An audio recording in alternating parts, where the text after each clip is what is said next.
morning class, Equality and Justice. Explanation 5 for the chapter Key Elements of a Democratic Government. Now, we read about the need, why we should resolve the conflict, why it is necessary that we should solve all the conflicts. Why? Because in a harmonious country where people live in harmony, these caste differences, the language differences, the regional differences should be checked by the government who's in power.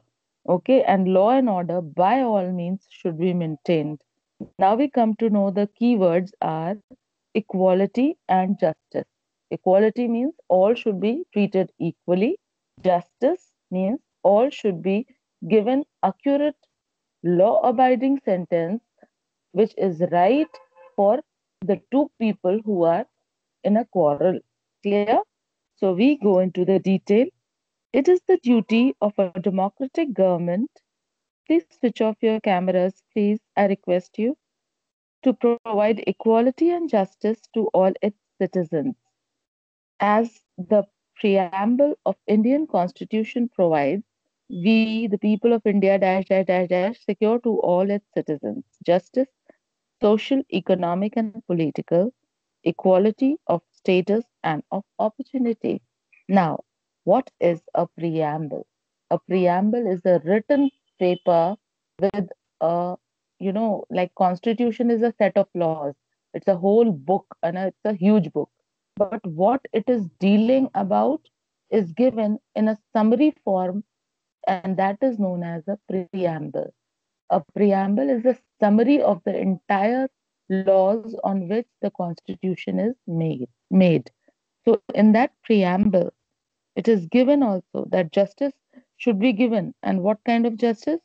Social justice, economic justice, and political justice. Then also equality, the equality of status and of opportunity. That means whatever you are, irrespective whether you belong to a higher caste or a lower caste, justice should be given to you. And every opportunity which is given to the rich should also be given to the poor. Whichever is given to one particular religion should also be given to another. Whichever importance is given to one regional language should also be given to other. So in this way, equality and justice play a very important role. Now we come on to the next paragraph. There are various provisions in our constitution against discrimination and inequality. Now, in our constitution, which is a set of laws, it says that anything which is done in a discriminating way, which is discriminating to other, should be stopped. And inequality should not prevail. Ali, please switch off your mic. Okay. So inequality in any way should also be checked. It is said in the Constitution. The fundamental rights given in the Constitution guarantee justice and equality to all its citizens. Now, there are in the Constitution a section which says about the fundamental rights. That means the basic rights which should be given to the citizens. And in the previous chapters, we have read about the fundamental rights also. So they are saying that it should be given to everybody. It should be guaranteed that all should get those fundamental rights. As we know, untouchability is now abolished. Any discrimination or even a derogatory comment against Dalit is a punishable offense. Now, earlier, if you remember, when we were doing history, we came to know about the Varnas, and there we heard about this term untouchables, जिन्हें छुआ भी ना जाए, छूने से अपवित्र हो जाए. Now, these kind of mentalities were earlier prevailing in India. Now, after India became free, the constitution was made, and in that it was strictly followed that nobody on earth can treat another person as untouchable. कि इसे छू नहीं सकते, छू लिया तो अपवित्र हो गए, फिर से नहाना पड़ेगा. No, this should be avoided. And even if you say any derogatory remarks means those remarks, those comments which can harm a particular community. अब जैसे कि import like supposing if you are in South Africa and you call a negro कि अरे काला, ये तो काला है. Now that is a derogatory comment. You cannot comment on a person's skin which is God's gift to us. So those kind of derogatory comments, those kind of comments which are, designed to a particular, to hurt a sentiment of a particular class or a particular community, those are even punishable by law. In the law, it is punishable. If you do that, you are going to be punished by law. So this is what they are saying.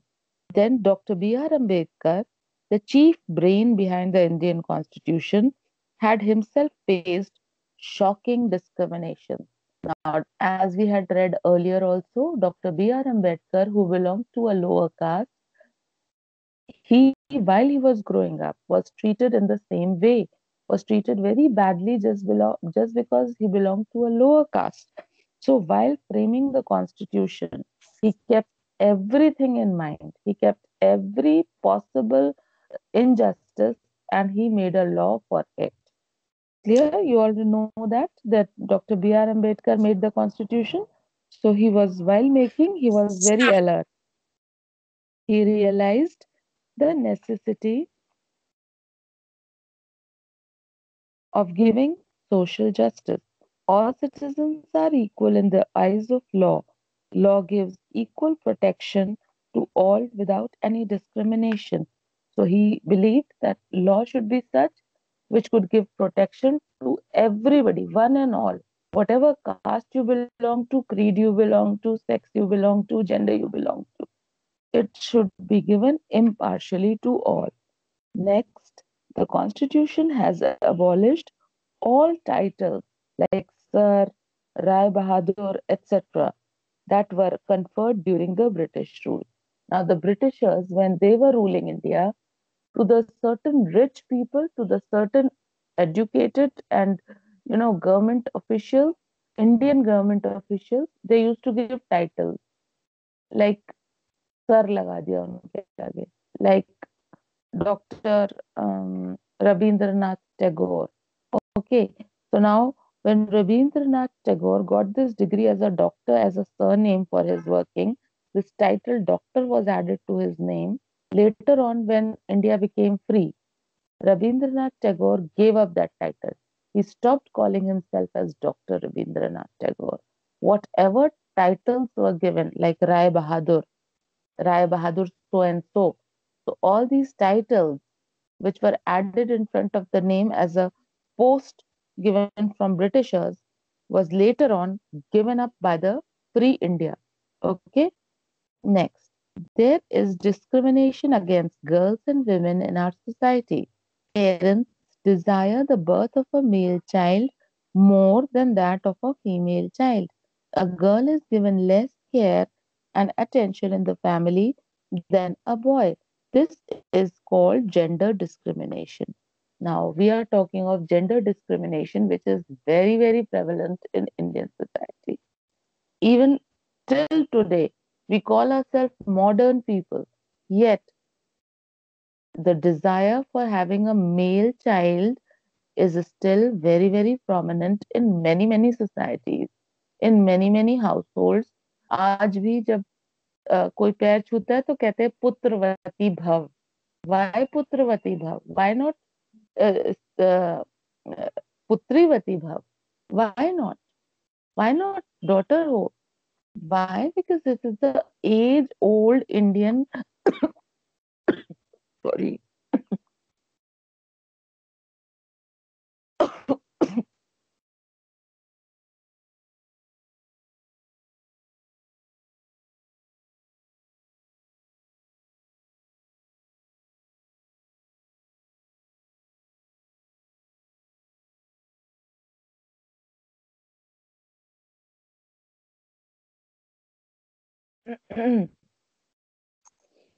so it's an age-old Indian custom which is still being very prominently prevalent in Indian society even today. The government has enacted various laws to give justice and equality to women.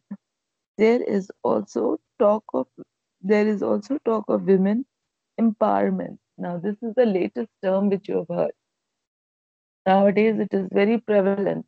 Women empowerment. That means the power should be given, the dignity, the force, the justice should be given to women. The girl and women are the poor sufferers in many of the societies even today. Maybe we are modern, like all of you. Maybe it is not prevalent in our homes. We give equal importance to females also. We give equal importance to a girl also. But if you think of your grandmother and great grandmother, if you can ask your parents, they will tell you that yes, it was still recently prevalent. बहुत से घरों में आज भी होता है. Especially the grandmothers, they favor their male son or grandson more than their granddaughters.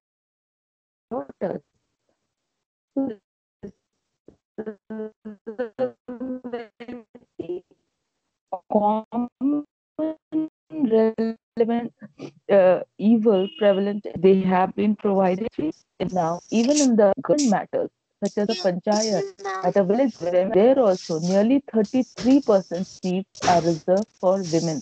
That means out of every 100 seats, 33 seats, yes, be given to Ma'am, women. your voice is not There are laws coming. to stop term doubt. Yes, is it still not coming? My mic is on. Earlier, I had switched off for Ma'am, just your voice is 2 minutes. coming. Yes, thank you. Okay, so they are saying that women, even 33% seats are reserved. That means out of every 100 seats, 33 are meant for women so that they could acquire a post in a proper working of a government. Okay, then they talk of dowry. Dowry is the amount given at the time of marriage. When a girl is married, it is given a certain money is given to the groom, that is to the dulha or to the bridegroom, जिससे कि उसकी शादी हो रही है. Recently, women have been given the right of inheritance in their parents. This is very important. Recently, parents' property, the women also have the right in their parents' property. This has been made recently. The government is considering to reserve a fixed percentage of seats for women in parliament. Even in the parliament, that means at the central level, where the center government is, even there are certain seats reserved for females to actively participate. Okay, it is also the duty of citizens to sow the seeds of tolerance and brotherhood. Everything cannot be left in the to the law and the administration. It is our responsibility to see that caste and religious conflicts don't arise. So now they are in the last paragraph telling us that everything should not be left on the government and the administration to look after. It is our responsibly a duty, it's our duty to look after the law in order to maintain equality, to be tolerant and brotherhood among each other, so that we have a harmonious working condition in our country. With that, we finish this chapter, and I hope you've understood this. In the next class, maybe I'll give you the question answers. I've given you